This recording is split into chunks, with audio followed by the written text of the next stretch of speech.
You're listening to Two Guys Talking Wine with Michael Pinkus and André Prue. Hello, Michael. Andre. That's it. That's all I got for you. That's all I got for you today. So we're joined by a special guest, but before we get into this, I want to frame it a little bit. You catalog people's wine cellars. Yes. And occasionally, obviously with the permission of whose cellars you catalog, something follows you home. Sometimes, yes. Yeah. And you were you were a mensch. I believe that's what your people say. And that's a good terminology, yeah. Yeah, and you brought me a bottle of one of my favorites that I obviously don't have the patience to cellar, and B, just haven't had the finances to do. And it's this bottle of 2009 Montebello. Yep. And you're setting the bar for us pretty high for me and Anya in our household. Anya's my wife. Because this wine was incredibly memorable. Okay. I can remember what this wine tastes like. So you and I, we did some talking. We were just like, you know what? Let's reach out to the people at Ridge Vineyards and see if someone will interview us. And I guess we set or talk to us. No, we'll interview them. Yeah, they don't have to interview us. Sorry, I guess maybe I'm just getting a little starstruck. Andre's very excited by this whole deal because we do have somebody from Ridge, and let's have him introduce himself first and give us some background, and then we will quiz him, I guess, or André will geek out, and I'll geek out, and I will try and bring him back in.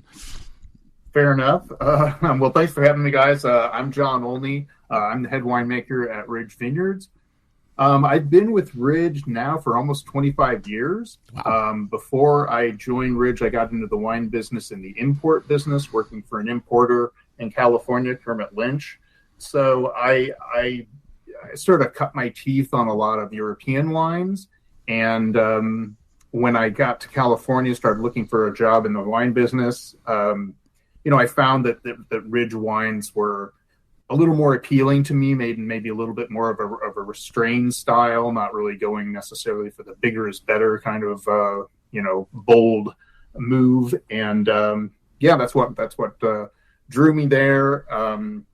And I met Paul Draper in the 90s, and he offered me a job, and here I am today.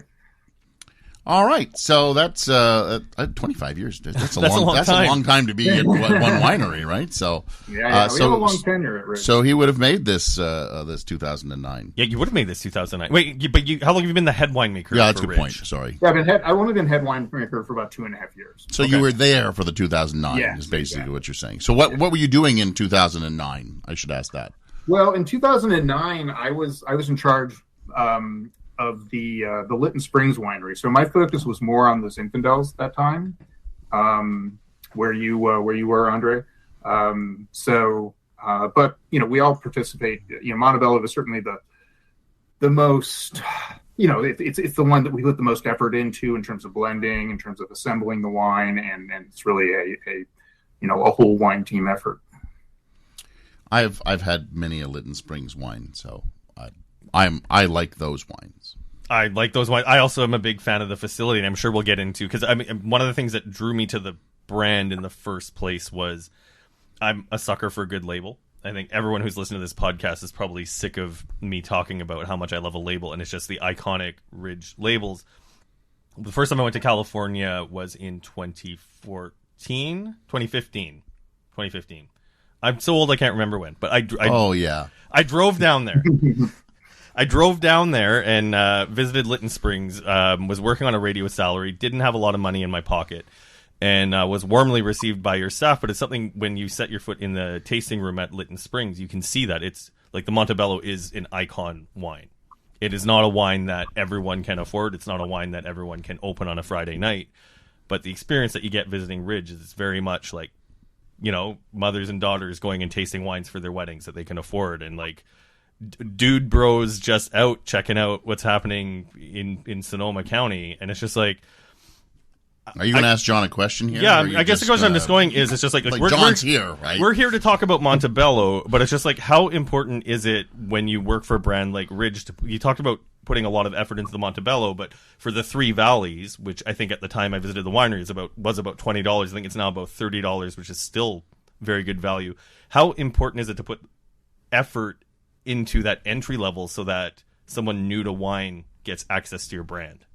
It's super important. I mean, that's one of the things I really kind of admire about Ridge is that, Ridge started with Montebello. So they literally found sort of an abandoned Cabernet vineyard in the 50s. And the original founders of Ridge started looking around California for more Cabernet. And believe it or not, at that time, Napa was almost all Zinfandel and Petit Syrah. So they're finding these old vines vineyards of Zinfandel, and rather than try to force that into making it a Cabernet, they just respected what it was. It was from a warmer climate, and they kept making it. In other words, we don't just make Cabernet. We have, we take Zinfandel seriously as well. And it does allow that, starting with the Three Valleys, it gives people a way to, introduce themselves without a huge, investment, and then, work their way up from there as they choose. So I'm a big Zinfandel fan. So I really appreciate that you guys actually do treat it with respect, because there is so much Zinfandel out there that is just that gobby, sweet, and I do remember once telling somebody I was drinking Zinfandel and they started laughing, and I had to tell them that it was like red Zinfandel, not that pink stuff, right? Because everybody, right. Even to this day, it's amazing when you say I like Zinfandel, people just start laughing because it's all they remember is that pink goo. So yeah, is there a question in there, Michael? Well, there is. You never made pink goo with Zinfandel, did you, John? Well, full disclosure, Uh-oh. I think that I think Ridge made at least one, maybe two vintages of Rosé Zinfandel or white Zinfandel, I should say. Yeah, but they're short-lived. Thank God, because I much prefer when people take it, absolutely seriously, because it is a great wine, and I love barbecue. That's the reason I love Zinfandel, and so. I know André wants to get into these Montebellos. We talked about Lytton Springs. I know you guys make the Three Valleys. I know you make a single vineyard or a single Cabernet Sauvignon. Here in Ontario, I don't think we see a lot of Ridge wines. No, we see like the core. I mean, it's the other thing. We see the too. core, yeah, but it's the other thing too, where it's just like I can't preach enough how important it is to go visit this winery, because you walk into the tasting room and there is always a ton of stuff on the shelf. Like the two times I've been there, it's stuff where it's just like, this wasn't on your website. So that's what I wanted to ask John. And John, what are the wines that, not just the core wines that we see here, but what else do you guys do at Ridge? Right. So, good question. We have a really robust direct consumer program. So, and what that allows us is to go out and we find, a great example. Sonoma County will find a small producer, 100-year-old vines, mixed field blend, we call it, Zinfandel Vineyard.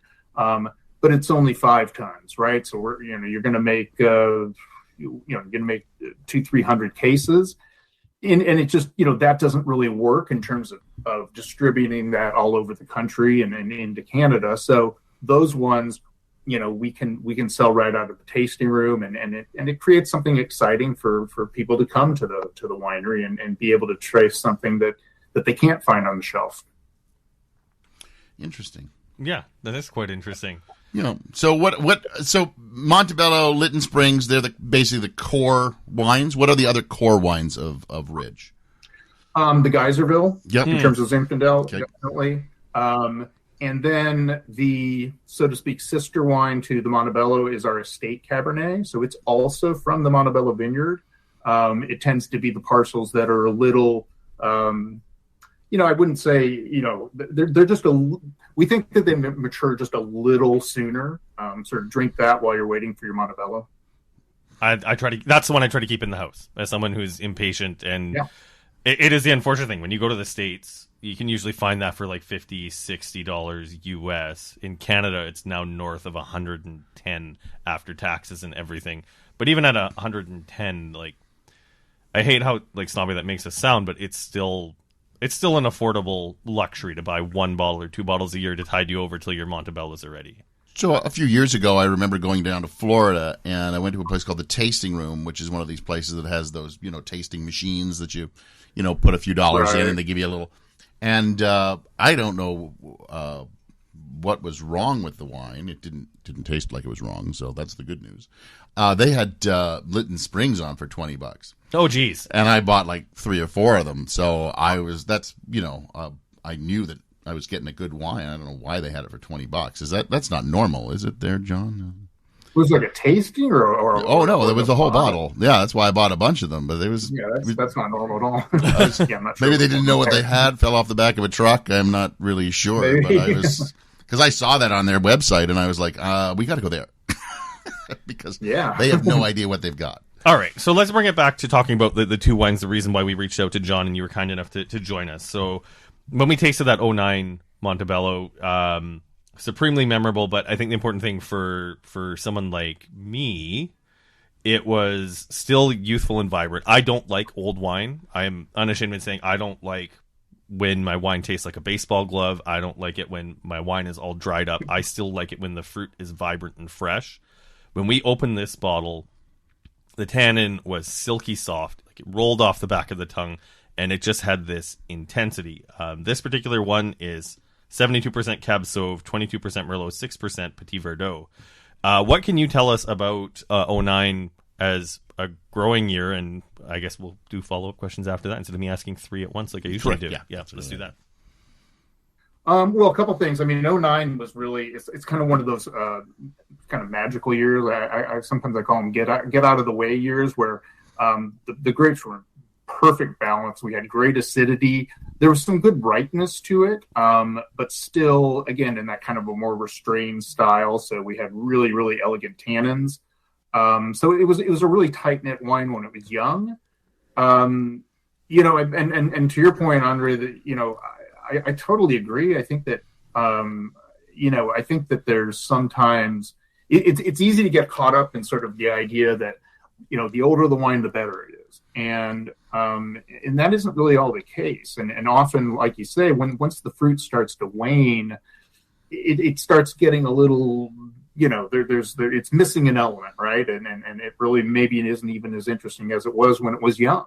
The beauty of Montebello to me is that it's a wine of considerable tannin and structure, and when it's young, in other words, it's really an example, I think, of a wine which actually really does get better with age.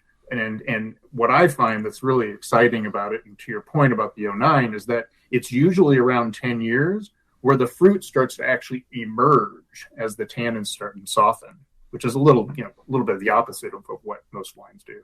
So I guess the follow-up question I was going to throw into that one then is, with something like the 2019 that we're going to talk about shortly, or I guess with anyone who has some Montebello in their cellar right now, what is the drinking window typically? And I know it differs from vintage to vintage, so I'm not going to hit you with like a blanket all. So let's talk like generally. But what is the general drinking window for something like a Montebello where tannin soften, fruit comes out, we're not getting into dried out fruit?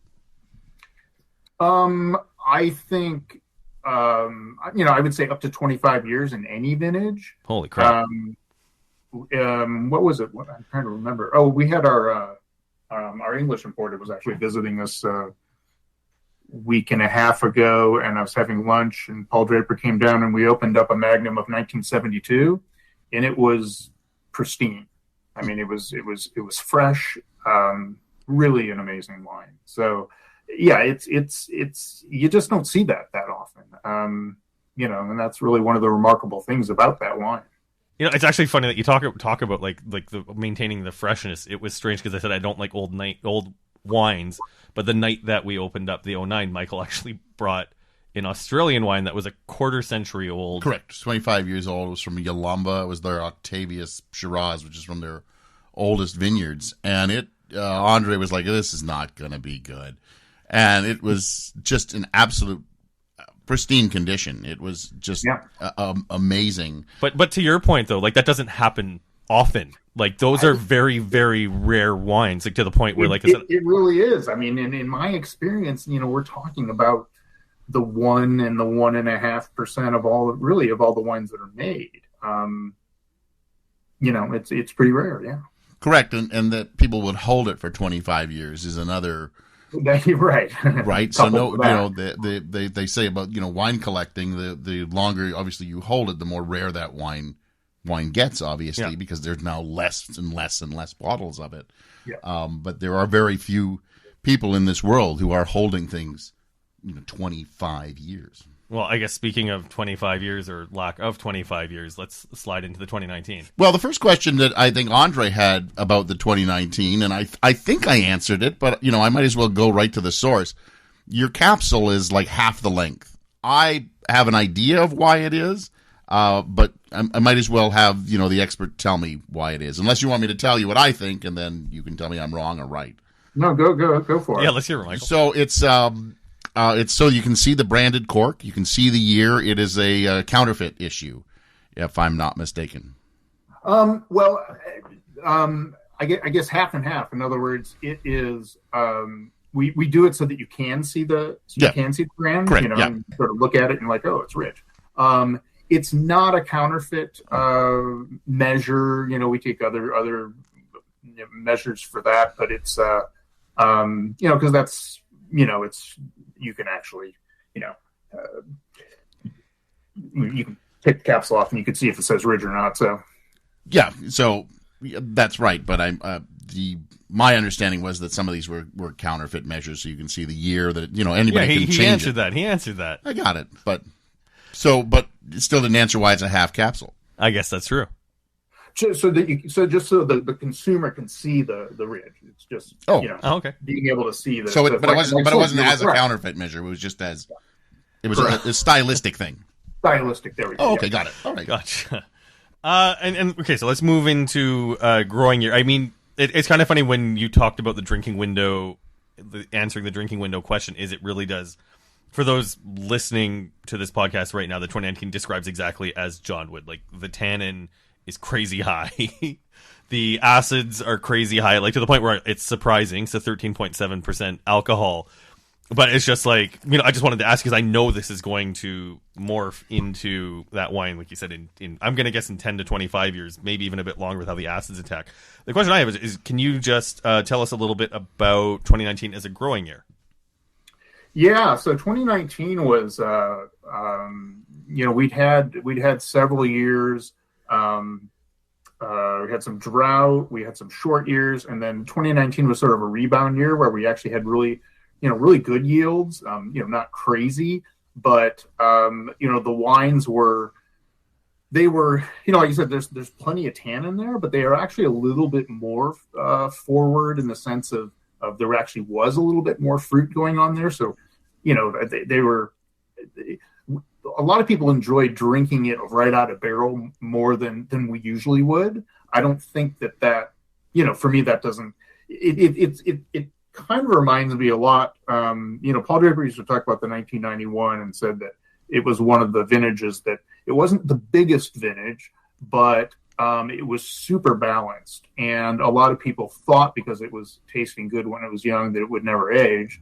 But then, we keep pulling it out every 10 years and it's still a beautiful wine. So I think that's a similar thing for the 19. I think that, just because it's a little more approachable, I think it's got all the time in the world ahead of it. So I do find this wine very approachable, first of all. But you know what? One of the things we didn't mention, and we should have right off the hop, and you kind of bring us to that talking about the weather. Hey, how is the weather in California these days? Today, let's say. Yeah, I mean, it seems like, anywhere you go, when I'm talking to winemakers from everywhere, and California's no exception, look, it's getting warmer. Yeah. And except for today, which is where you're in the 30s. Except for today, right. So when we're recording this, California is unseasonably cold. unseasonably cold. And you told us it was 30, and we're in Hamilton. We're in the Hamilton studio, and we're actually warmer here in Ontario than they are in California at the moment. So that's pretty interesting. But you also got a really deluge of rain this year, where to the point where things were underwater. Correct? Which we were really looking forward to, and it was accompanied by records amount of snow, which is even better because the snow melt is where we get most of our water in California. But yeah, I mean, and the biggest thing I think that most people find is in to your point about the fact that it's warmer in Ontario than California right now is it's more unpredictable. They used to be that you could you knew what your temperature ranges were going to be going into harvest, and now you're not quite sure what to expect, and that's that makes things you have to be able to react a lot quicker, because often we're getting these it seems like either we get a big heat wave, right, because the grapes are getting ripe, or it just cools down forever. And so you need to be able to everything we do is hand picked, so we have to have a standing army ready to get in there and get the grapes off the vine. If your aim is to make a balanced wine that isn't 15.5% alcohol. And when you have your fires out there, are they really close to your vineyards, or usually you're pretty protected somehow? We didn't have we had some that were really close up in Sonoma in 2020, and the big problem, we had fires. I mean, gosh, just about every year from 17 to 20, and the in most years, the fires come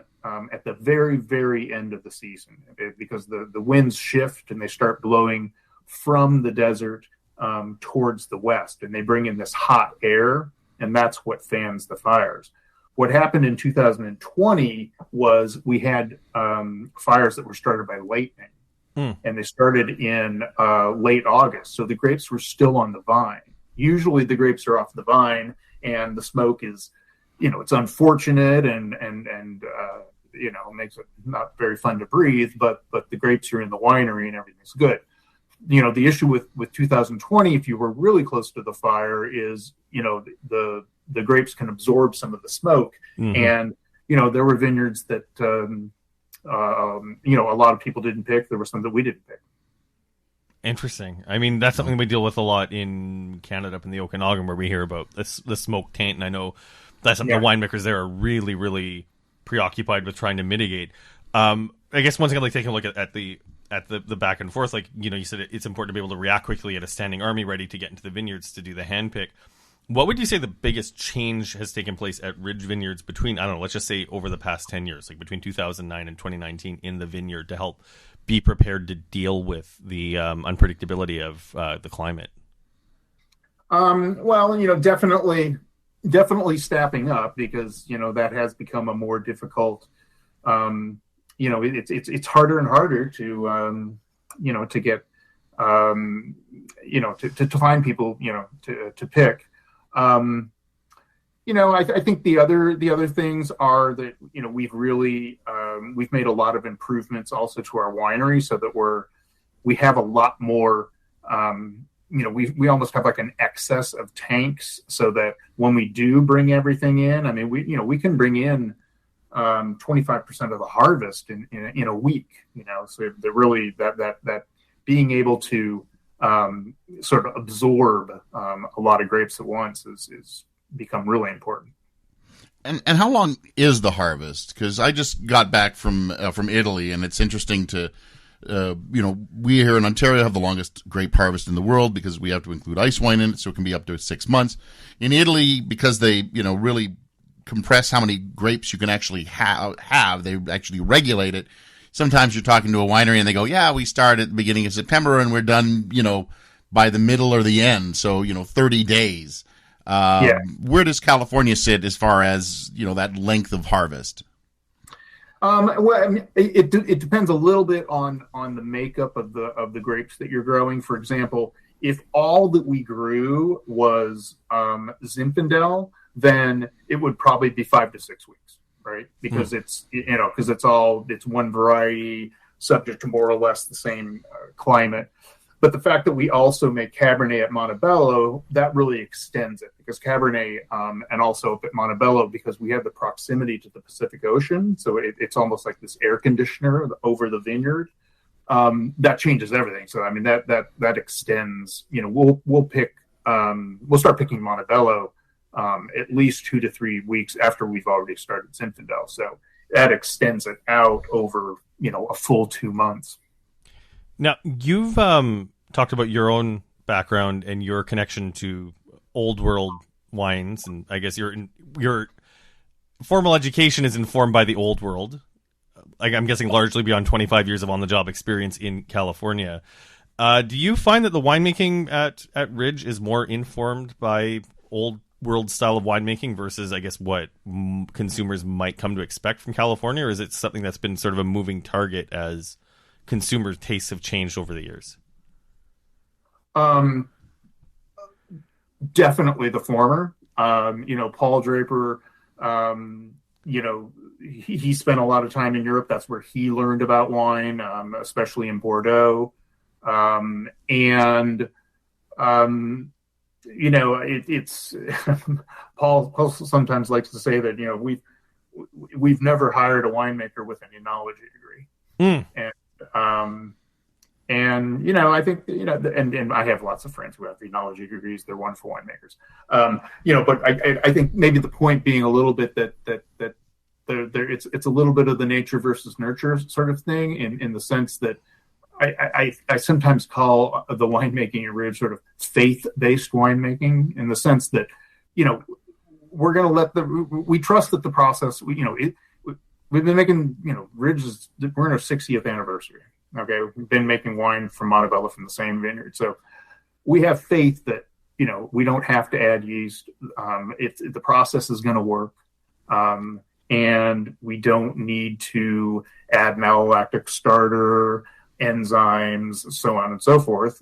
Because, we think we have the right raw materials, and we've seen it work. We have that experience, which I think is really, crucial. I don't even know what to say to that. It's just like really cool because it's like, you see like the movement towards natural wine, and I put that in air quotes, and it's almost like dogmatic that consumers are heading a certain way, where winemakers are like natural wine, where they're like too cool for school. And you talk to a producer like Ridge, you talk to a producer like Lapierre, and it's just like in Beaujolais, I know we're dealing with like broadly different comparisons, but it's just like, you're dealing with a heritage of being a little bit hands off while still managing to. I'm guessing I think you actually list sulfur as an ingredient on the bottle, which is something I appreciate as a point of transparency. But it's just like, so what you're doing as opposed to some of these people making dirty hippie juice is what, just putting an addition at the end, so you're making a shelf stable product. Yeah, I mean, I totally, I interned at Marcel Lapierre's, and of course you did, and I totally respect what they do. In fact, I love a lot of their wines. Look, we're not making 0.0 wine. In other words, we respect the process, but yes, we use sulfur dioxide. We're monitoring it for Brettanomyces. If we see Brettanomyces, we'll step in. And we do a light filtration before bottling. So he said I'm not saying you do. I'm not saying that we're completely non-interventionist, but I think that if you take the other side of that coin, then and certainly, I think you see it in a lot of places. You have just total control where the winemaker is controlling every single. There has to be an addition of this. But you said something. You said something that was very important in what you just said there. You said when necessary, right? Yes. When you talked about Brett arriving, you said intervention when necessary, and like that's, I think, the difference between a high quality producer, and this isn't just me like kissing your guys' butt because clearly I'm a fanboy, but like when you're dealing with people who are doing dogmatic winemaking who are following the recipe for the sake of following the recipe. Often it's a marketing decision, and the quality of the product be damned. I can go to the market and say that I've made a wine that I've done nothing to, and it's just like, I don't know. I still don't completely get it, and it's just like when I hear you talk about your process and the history there about being as hands off as possible, I think that is something that's more aspirational. And frankly, when you take a look at the end product, having something that's relatively consistent regardless of vintage conditions is something that I think should be more aspirational than. So this is just me editorializing right now, but I mean, if you want, I think you just put it really eloquently. I appreciate that. Totally agree. So I want to go back to the We Found a Vineyard. It sounds like the start of a book. We found a vineyard. Once upon a time. Yeah, once upon a time we stumbled onto this vineyard. First of all, do you know how old that cab vineyard was? So here's the quick history. It actually goes back much farther than that. In the 1880s, Osea Peroni, who was an Italian immigrant, a physician from San Francisco, he bought a piece of property, which today is Montebello, up in the Santa Cruz Mountains, which is pretty amazing when if you drive up there, to think that he was, this is before any kind of, mechanical mechanisms. They planted grapes up there, and they actually made the original winery, which is still, our winery today. And one of the unique things about Montebello is this one of the rare places in California where there's limestone, and limestone is perfect for digging out, caves that are naturally supporting. So it's actually one of the only true wine caves in California. So wine was being made there in the 1880s. And then you get to the 20s, and everything fell apart because of Prohibition. And that's, when it became abandoned. And then a man named William Short planted vines, I believe, after Prohibition. I'd have to check. I could be wrong on the dates, but I'm going to say late 30s into the 40s. So then that was sort of the remnants of his vineyard that were found in the late 50s. So you're talking about a vineyard that's probably 15 years old at the time. Yeah. So then you're dealing with some material, and I'm assuming you've replanted some Correct. of this stuff, but do you have 75-year-old vines still kicking around there? I think there's a few of them on the knoll, but they're more, they're just sort of symbolic ones left over. Yeah. Yeah. It's Cabernet is not an easy grape to, the wine from it ages well, but the vines don't age so well. They get eutypa, which is a wood disease, that comes in, usually when you're pruning. So, anything over 50 years old is kind of rare for Cabernet. Interesting. That is interesting. Well, because I mean, if you visit the Lytton Springs site, as I have, you can walk through the vineyard and you see some gnarly, old AF Zinfandel vines that are still producing a decent yield, if I'm not mistaken. But not in the cab, obviously. So the Zinfandel you have is in the 100 category? Oh, I mean, some of it's 120 years old. Okay, yeah. So I know that, if you walk through Australia, you can get some of the Shiraz that's, they call tri-century vines, which are not 300 years, but they've been through the 18s, the 19s, and then into the 2000s. I got you. So John, you mentioned the word limestone, which is a perfect segue for me to talk about another one of the great wines that I don't know if Ridge is as well known for, but I mean, I am Captain Chardonnay after all. How does the limestone impact the growth of the Chardonnay? And I think your Chardonnay is on the Montebello site, if I'm not mistaken. Correct. Yeah, that's why we've not only limited Chardonnay to planting at Montebello, but we've always, the original founders were, they when they discovered, limestone, they started planting the Chardonnay really in the places where there was, where you had sort of limestone outcroppings, sort of like they do in Burgundy and the Côte de Beaune. And that's what we still do today. If we see a site where there's a higher amount of limestone, that's kind of where we target to plant Chardonnay. Interesting. So how many acres of vine does Ridge have under its umbrella?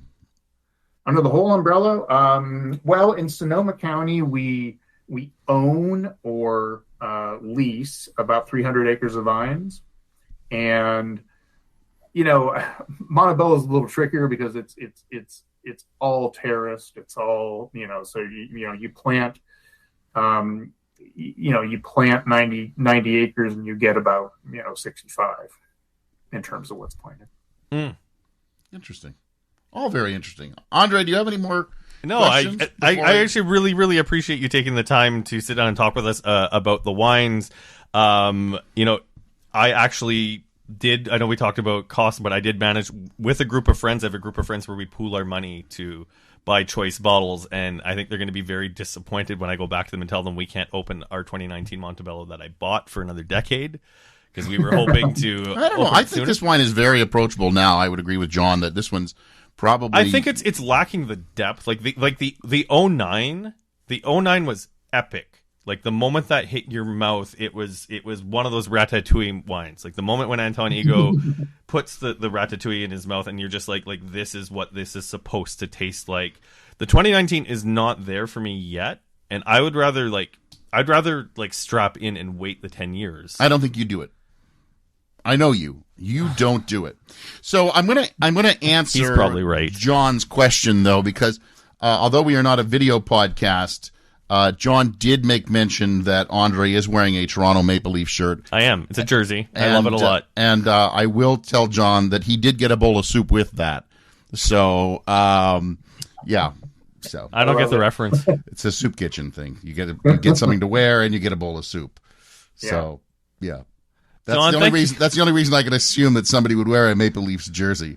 And John is a St. Louis fan, and I, as a Montreal fan, cannot understand why you would wear. All right, here's a where Toronto we do Maple Leafs jersey. Here's where we can do the sign-offs. John, are you on social media? Is there a way people can follow your exploits through the vineyard, or is it just the winery they should follow? How can we connect with you? Yeah, it's the winery you should follow. Yeah, we've got a very robust social media site going on. That was a lot of fun. You also have a bottle of Montelier water here, so you went with the whole Monte. Well, it's just like it's the word for mountain. So Montelier, so Mount Elier, Monte Bello, beautiful mountain.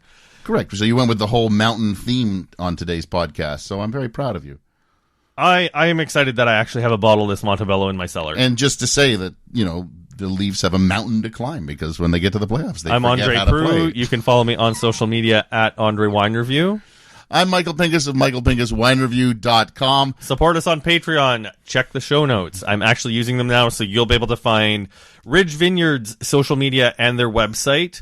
I know I talked about it a bit during the podcast, but if you visit the winery, I cannot, and they have not paid us to say this, cannot say enough how worth it is to go to Lytton Springs. Michael, we should go there sometime. I'd love to go. I've never been to that part of California. I'm a big fan of Ridge wines. I really am. Road trip. So we're gonna get in the car. We're gonna get in the car today, and we'll be in California in a few days, and we'll probably get we'll escape the balmy weather in Hamilton and go to the cold. Anyways, take us away, Michael. I missed the snow. You got to sign off still. I'm Michael Pinkus of michaelpinkuswinereview.com. I think I've already said that. Social media is the grape guy, and also is Michael Pinkus. Andre, it's been a pleasure sitting beside you drinking Ridge. Let's go finish the bottle. Good night. Road trip! Thanks for listening. Please subscribe to Two Guys Talking Wine on iTunes. Two Guys Talking Wine is produced by Jim Ray, Adam Duran, and Ken Little.